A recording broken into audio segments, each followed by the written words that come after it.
Hello boys, welcome to A H entertainment. आज मैं explain करूंगा 2022 में आई साइंस फिक्शन फिल्म जिसका नाम प्रे है। इससे पहले कि हम अपनी मूवी की तरफ बढ़ें, आप सभी से रिक्वेस्ट है कि चैनल को सब्सक्राइब कर लें। हम देखते हैं कि 1719 में नॉर्दर्न ग्लेड प्लेन के इलाके में एक नौजवान लड़की जिसका नाम नारू है, वो अपने कुत्ते के साथ जिसका नाम सारी है, कुछ जड़ी बूटियों को इकट्ठा करने में मसरूफ है। मगर जब नारू के ग्रुप वाले उसे नहीं देख रहे होते तो वहाँ से उठकर जंगल की तरफ कुल्हाड़ी को दरख्त पर मारने की ट्रेनिंग करने लगती है। और तभी वो कुछ निशान देखती है और उनका पीछा करने लगती है और वहाँ उसे एक हिरन दिखाई देता है और वो उसका शिकार करने का फैसला करती है और चुपके से उस पर हमला करने की कोशिश करती है। मगर तभी बादलों की गरज से हिरन वहाँ से भागने लगता है। नारू अपने कुत्ते सारी के साथ उसका पीछा करने लगती है और अपनी कुल्हाड़ी हिरन की तरफ फेंकती है, मगर उसका निशाना चूक कर दरख्त पर लग जाता है और वो अपनी कुल्हाड़ी दरख्त से निकालती है। मगर दूसरी तरफ सारी हिरन का पीछा करना जारी रखता है, मगर गलती से उसकी दुम रीछ को पकड़ने वाले फंदे में फंस जाती है। हिरन को भूलकर नारू फौरन अपने कुत्ते की तरफ आती है और उसकी दुम को चेक करती है। इसके बाद वो उस फंदे को देखती है क्योंकि उसने आज से पहले ऐसी चीज कभी नहीं देखी थी। मगर तभी एक बार फिर आसमान पर कुछ गरजता है और वो जब ऊपर देखती है तो वो एक पूरी सरार शक्ल की चीज आसमान से जमीन की तरफ गिर रही होती है और समझती है कि शायद ये कोई थंडर बर्ड है, और ये मानते हुए कि अब उसको अपनी तैयारी शुरू करनी चाहिए।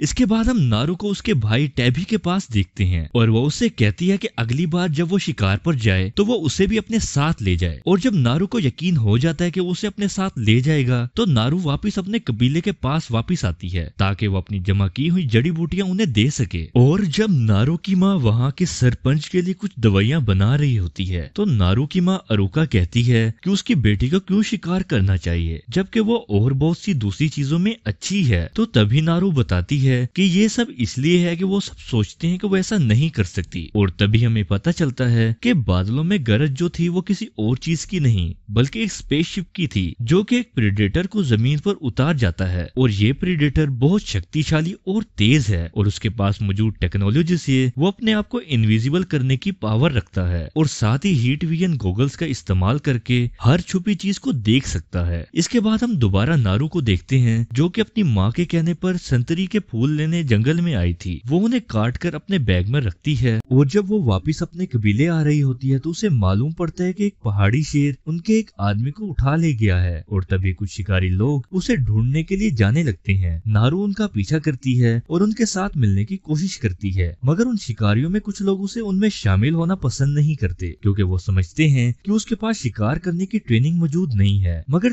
तभी टैबी कहता है कि नारू ट्रैकिंग और दवाइयों में अच्छी है, इसलिए इसे हमारे साथ होना चाहिए और ये हमारे लिए मुफीद साबित होगी। और इधर ही वो प्रेडेटर भी मौजूद है और वो एक सांप को मारता है। दूसरी तरफ नारू और बाकी लोग शेर के कदमों के निशानों को फॉलो करते हुए आखिरकार अपने जख्मी साथी के पास पहुंच जाते हैं जिसका नाम पूही था। वो सब मिलकर एक स्ट्रेचर बनाते हैं और दूसरी तरफ नारू पूही का ख्याल करते हुए उसे नारनीजी के कुछ फूल खिलाती है जिससे उसका खून ठंडा हो जाता है। सब शिकारी पूही को लेकर वापस निकलते हैं, मगर टैबी पहाड़ी शेर की तलाश में निकला हुआ था और अपने ग्रुप से दूर था। नारू टैबी के साथ रहना चाहती है क्योंकि उसके नजदीक शेर के अलावा भी वहाँ कुछ मौजूद है। नारू कहती है कि पूही का जिंदा रहना कुछ मायने नहीं रखता और मेरे नजदीक किसी खतरनाक चीज ने शेर को खौफजदा करके वहाँ से भगाया होगा। मगर फिर भी टैबी उसे अपने साथ नहीं ले जाता और उसे बाकी सबके साथ जाने को कहता है। पहले तो नारू बाकी सबके साथ चली जाती है जैसा उसके भाई ने उसे करने को कहा था, मगर जब नारू को अपने इर्द गिर्द कुछ अजीबोगरीब चीजें नजर आती हैं तो वो रुक जाती है। ये देखकर कुछ निशान जो कि एक रीछ के पांव से भी बड़े हैं और एक स्नेक और दरख्त पर खून के निशान। तो वो टैबी को वार्न करना चाहती थी। तो बाकी ग्रुप के लोग पाके को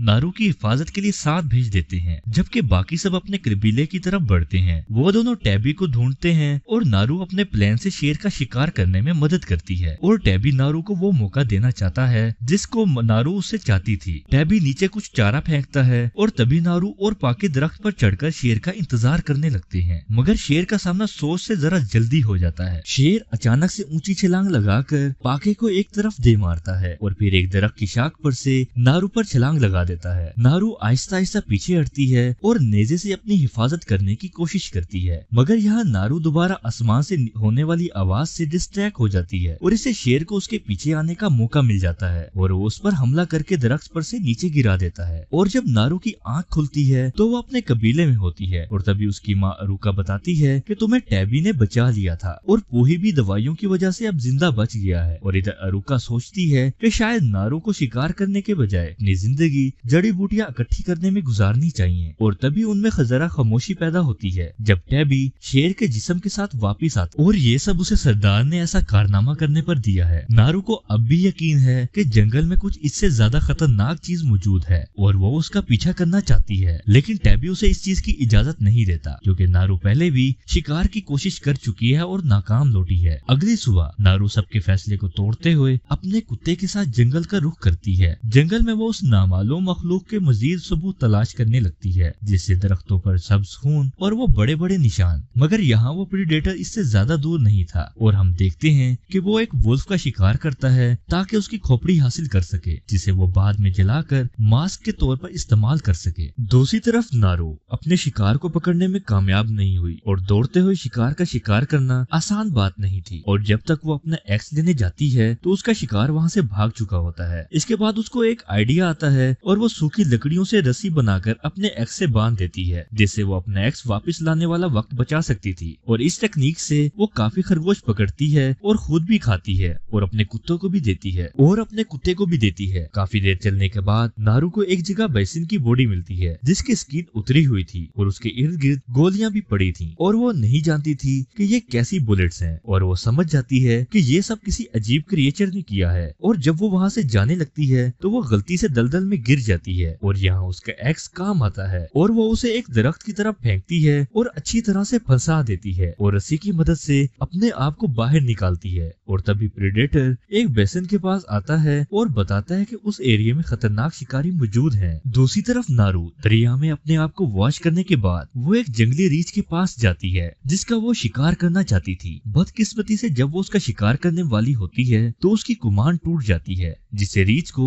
उस पर हमला करने का वक्त मिल जाता है। लेकिन तभी सारी रीछ पर जंप लगाकर उसे डिस्ट्रैक्ट करने की कोशिश करता है ताकि नारू वहाँ से निकल सके और अपने आप को झाड़ियों में छुपा लेती है वो। लेकिन रीछ उस पर हमला करना जारी रखता है और उन झाड़ियों को तोड़ने की कोशिश करता है। लेकिन तभी प्रेडेटर उसे उठाकर फेंकता है और रीछ के खून की वजह से नारू आखिर उस एलियन को देख लेती है और दरिया में जंप लगाकर वहाँ से भागती है। वो प्रेडेटर उसे देख लेता है लेकिन उसे जाने देता है क्योंकि वो उसे अपने लिए खतरा नहीं समझता। जंगल में वापस आने के बाद वो अपने साथियों से मिलती है और दरिया के दूसरी तरफ जब वो उन्हें ढूंढ रही थी तो उसने एक मॉन्स्टर देखा तो वो ये सब उन्हें बताने लगती है। लेकिन उसकी कहानी पर यकीन करने के लिए कोई भी तैयार नहीं था। लेकिन अगर वहाँ कुछ ऐसा होता तो वो कभी नारू को जिंदा ना छोड़ता, उनकी ये सोच थी। जब नारू वहाँ से जाने लगती है तो वसेप उसे जल्दी से रोकता है और जब वो नहीं रुकती तो वो उसे लड़ता है और जीत जाता है और वो उसको जबरदस्ती कैंप ले जाने की कोशिश करते हैं। लेकिन वो रुक जाते हैं जब वो कुछ अजीब आवाजें सुनते हैं और अपनी बॉडी पर रेड लाइट्स देखते हैं। गायब रहकर दरख्तों के पीछे से प्रेडेटर वसेप को शूट करके मार डालता है और जब प्रेडेटर अपना डार्ट लेने उसके करीब जाता है तो उनमें से एक शख्स उस पर तीर से वार करता है, जिसकी वजह से प्रेडेटर का इनविजिबल सिस्टम बिगड़ जाता है और अब वो सबको दिखाई दे रहा था। इसके बाद सारे शिकारी उससे लड़ने लगते हैं लेकिन कोई उसका मुकाबला नहीं कर सकता और सभी मारे जाते हैं। और जब वो लड़ रहे थे तो नारू वसेप की बॉडी से कुछ कटिंग के औजार ढूंढती है जिससे वो अपने आप को आजाद कर सके और वहाँ से वो भागती है। जब वो एक खुले मैदान में आ जाती है तो वहाँ उसे एक और शिकारी मिलता है और वो दोबारा लड़ना चाहता था, लेकिन वो रेड लाइट उसकी बॉडी पर भी दिखाई देती। नारू इसका मतलब समझ जाती है और वहाँ भागने लगती है। जब तक वो प्रेडेटर उस शिकारी को मार रहा था वो अपने दुश्मन से नजर नहीं हटाती और जिसकी वजह से वो एक बेयर ट्रैप में फंस जाती है क्योंकि भागते हुए वो उसे दिखाई नहीं दिया। प्रेडेटर उसके पास आकर उसे मारने ही वाला होता है तो वो वहाँ से चला जाता है क्योंकि उसको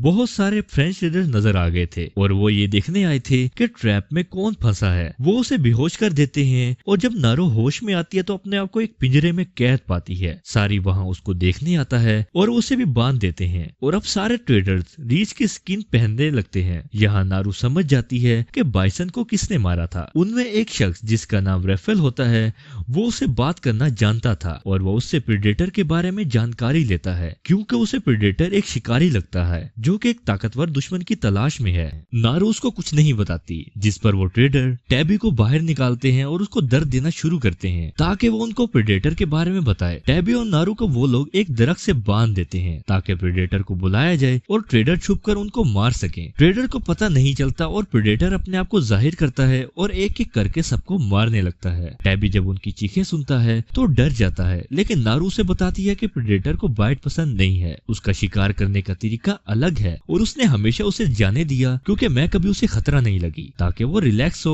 और वो कन्फेस करता है कि वो शेर को सिर्फ नारू के प्लान की वजह से ही मार सका है और अब भी वो ऐसा कुछ करे। इसके बाद वो प्रेडेटर की धाड़ सुनते हैं क्योंकि उसकी टांग बेयर ट्रैप में फंस गई थी। फ्रेंच ट्रेडर्स जल्दी से उसको पकड़ने की कोशिश करते हैं, लेकिन प्रेडेटर जल्दी से रिकवर होता है और जल्दी से ट्रैप से निकलता है और एडवांस हथियारों से उनको मारने लग जाता है और अपनी शील्ड से उनकी बुलेट को रोकता है। ट्रैप दरख्त के करीब होने की वजह से नारू अपनी रस्सी खोलने में कामयाब हो जाती है और अब वो आजाद थे। टैबी घोड़े लेने जाता है और नारू सारी को बचाने निकलती है और जब प्रेडेटर बाकी बचे लोगों पर ग्रेनेड फेंकता है तो फ्रेंच कैंप पर सारे ट्रेडर्स अपने सामान को उठाने और वहां से निकलने की कोशिश कर रहे थे और वो सारी को मारने ही वाला था। नारू वहां आकर उनसे लड़कर अपने डॉग को आजाद करवा लेती है और उसे टैबी को ढूंढने के लिए भेजती है और अपने जख्मों पर जड़ी बूटियां लगाने लगती है। और तभी वहां राफेल भी आ जाता है और उसे एक डील करने का कहता है क्योंकि उसकी एक टांग नहीं रही थी, तो उसे जड़ी बूटियों के बदले अपनी लाल पिस्तौल देगा और उसे वो चलाना भी सिखाएगा। नारू उसकी डील मानकर उसे वो संतरी फूल देती है और वहां नारू को उसकी टांग से प्रेडेटर हथियार का भी मिल जाता है और तभी हम प्रेडेटर को अपने जख्मों को ठीक करते हुए देखते हैं। इसके बाद वो नारो वाली जगह जाता है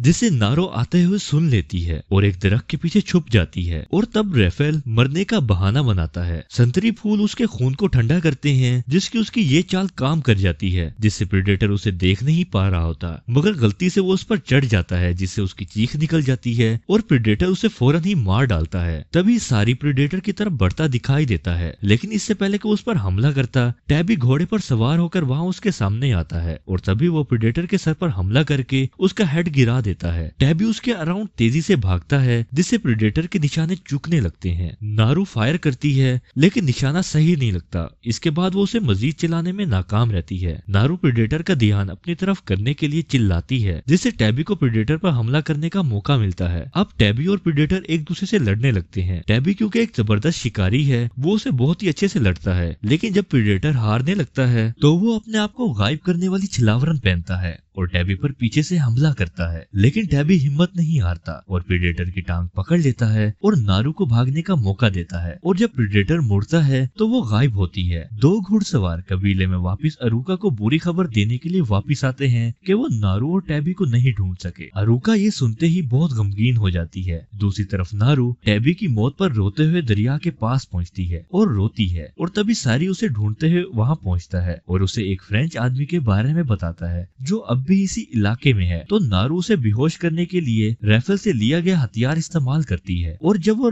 होश में आता है तो वो अपने आप को एक कैंप में पाता है जहां नारू शिकारी के शिकार के लिए अपने आप को तैयार कर रही थी। वो अपने चेहरे पर निशान बनाती है और अपने खून को ठंडा करने के लिए नारनीजी के फूल खाती है। वो फ्रेंच आदमी को अपने साथ गन रखने को भी देती है जो कि खाली होती है। प्रेडेटर को देखकर वो चीख मारता है और प्रेडेटर उसको खतरा समझते हुए उसके करीब आता है, मगर यहाँ वो नारू की मौजूदगी को नहीं देख सकता था और इसीलिए नारू पीछे से उस पर गोली चलाती है, मगर उसको मारने के लिए काफी नहीं थी। लेकिन इससे उसका मास्क उतर जाता है जिसे उठाकर नारू भाग जाती है जहाँ उसने उसे मारने के लिए शिकंजा तैयार किया था। प्रेडेटर खून के निशानात को फॉलो करते हुए आगे बढ़ता है और ये खून जानबूझकर नारू ने गिराया था और जब वो करीब आ जाता है तो नारू उस पर छलांग लगाकर बहुत सारे उसके जिस्म पर वार करती है। इसके बाद वो अपने आप को पत्थरों में छुपाकर प्रेडेटर के हमले को रेजिस्ट करती है। नारू सारी को एक तरफ भागने का कहती है ताकि उससे वो प्रेडेटर उस क्विक सैंड में गिर जाए, मगर जाहिर है कि उसको मारने के लिए काफी नहीं था। लेकिन नारू ने हिम्मत नहीं हारी थी और जब प्रेडेटर वहां से उठता है और गोली चलाता है तो नारू वहां से जल्दी से हट जाती है